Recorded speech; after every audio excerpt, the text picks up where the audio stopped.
and you realize that there is only emptiness and a sort of intelligence, a dormant power, and that manifests forms, body, mind. It starts with the mind saying I am. It comes out of nothingness into I amness. I am is mind. But mind has nothing with nothing, so it imagines a body. Then says, I am the body. And the body is nothing without a place to act and to manifest and to do. So the mind manifests a body, and the body is in the world. And all it is only imagination. You have nothing to do with that. Nothing at all.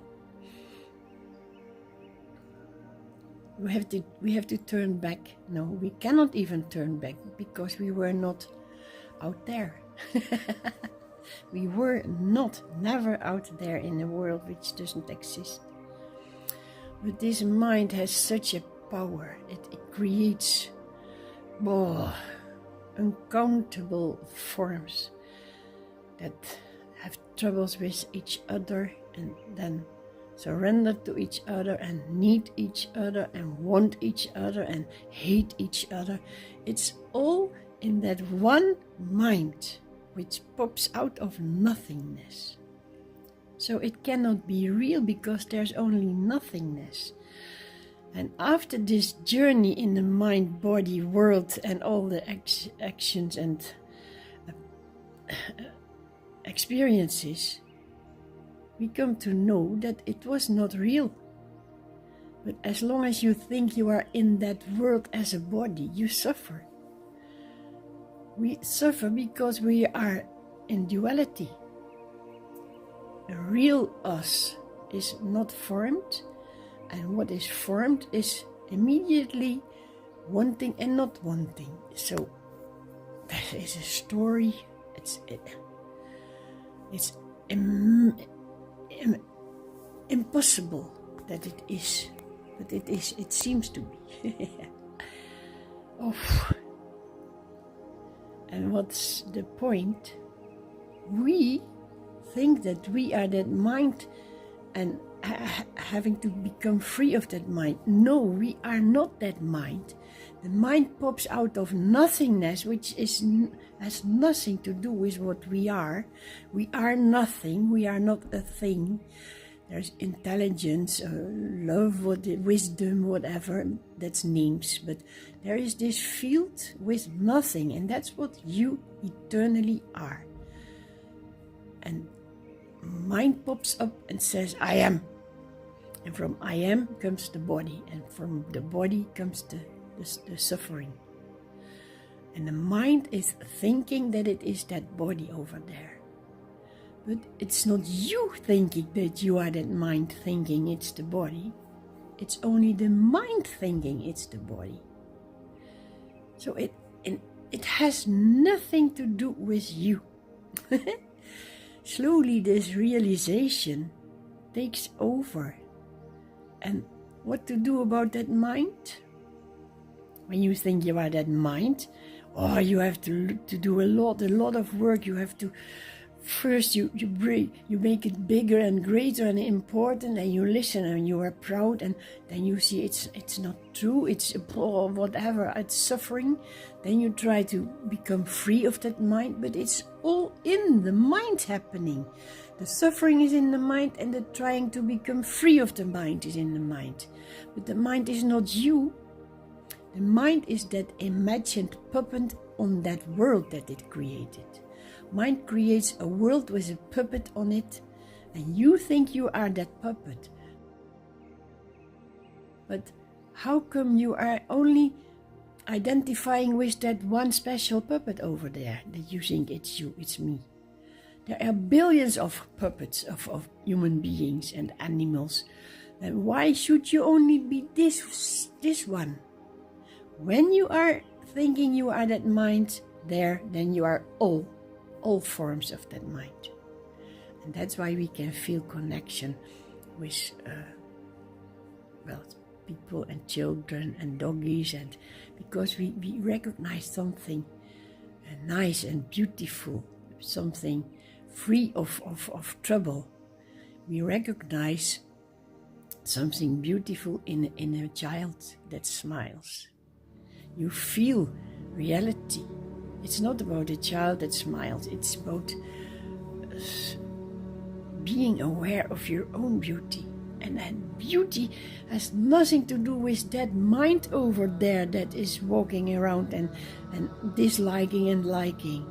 You are not that mind. It is the mind that thinks it's the mind. And then there's the person suffering. I am here, you are there. What a story, yeah? It's not real, it's a story.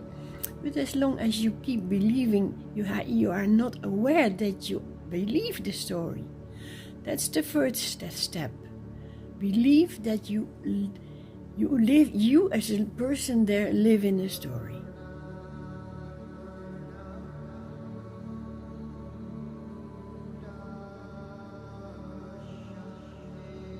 I'm here, you are there is difference. But how can that be? I love the one and I don't love the other one. What's the matter? It's not real, it's a story. Still you are in it, but you don't believe it anymore. Now comes where is this story coming from? It's a mystic, it's a power that appears. It appears, that body, that mind, and thinking I am this and you are that. It just appears, but you know what? Only in daytime when the mind wakes up. Every morning this mind starts to say I am, and then the body follows. I'm hurting, I don't want to get up, I have to do this. Oh yeah, I have to blah blah blah blah blah blah blah. All zero, because it has nothing to do with the you that is not waking up. The real you never slept. So it cannot appear, it cannot wake up. But what appears in the morning is the fantasy, is the imagination of that mind that just pops up.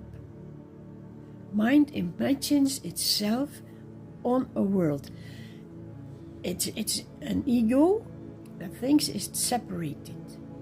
And when there was no ego, there wasn't a world to act on. So it's all one. World is also mind. Actions are mind. The ego is mind.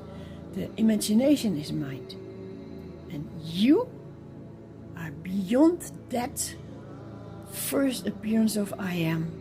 And with I am is there the person, the world, all things manifested only in mind. A story. You are far, far beyond that, from where that mind comes. It pops up, and in a deep sleep of the night, mind cannot. And you are tired. The body is tired because of the mind. But the body disappears with the mind each night. There's nothing. No one can tell that you are laying there in the bed when you are not in that body. Maybe someone, your partner, can see that your body is in the bed, but you are not in it.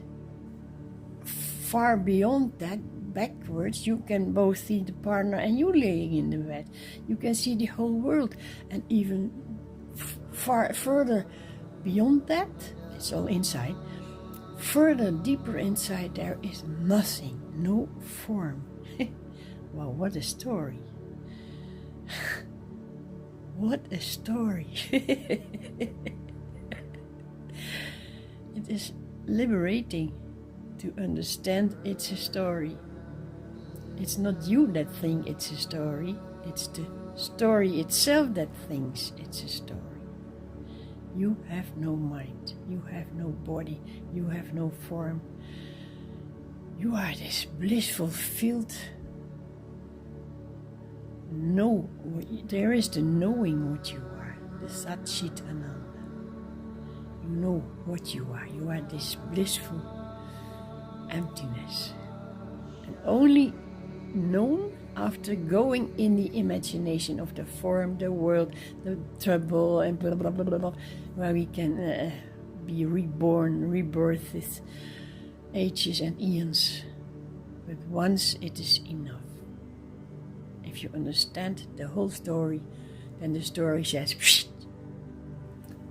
It's not my story, it's the story of the story itself. Isn't that beautiful? Blessings.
Don't get mixed up with the story that you think you are, because it's not you thinking, it's the story itself making up the story. It's the story's story. You have nothing to do with it. It's funny, but you have nothing to do with this body and the thoughts in it and the imagination of it. It is all belonging to the story itself. The mind makes up the mind. The story makes up the story. You, what you really are, is like this empty wall behind, and in this space there's this body appearing with blah blah stories. You have nothing to do with it. It is not you, so don't get mixed up with the unreal imagination of that story. Story is story and you are free of it. Point. Blank. Stop.